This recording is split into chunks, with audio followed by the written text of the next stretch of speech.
अस्सलाम वालेकुम friends, welcome back to my channel. इस वीडियो में मैं आप लोगों को औलाद के लिए रमज़ानुल मुबारक में इफ्तारी के वक्त का अमल बताऊंगी। बे औलाद लोग सच्चे दिल से और फजीलत के यकीन के साथ ये वजीफ़ा करें, इंशाअल्लाह ताला वो महरूम नहीं रहेंगे।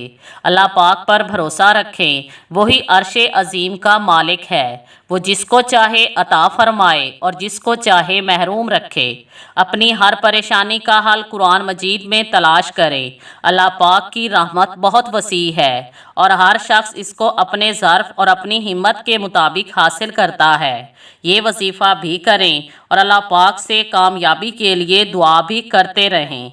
इसके लिए जो औरत भी बे औलाद हो वो रोज़ाना इफ्तारी के वक्त सिर्फ एक खजूर का ये अमल करे। इंशाअल्लाह ताला अल्लाह पाक उसकी खाली गोद भर देगा। इस अमल करने के दो तरीके हैं। आपको जो तरीका भी आसान लगे आप उसी तरीके के मुताबिक अमल कर सकते हैं।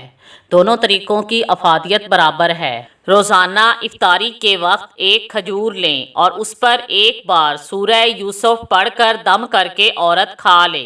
अगर इफ्तारी के वक्त ये सूरह मुबारका ना पढ़ सके तो दिन में किसी भी वक्त एक खजूर पर सूरह यूसुफ पढ़कर रख ले और इफ्तारी के वक्त बे औलाद औरत वो खजूर खा ले।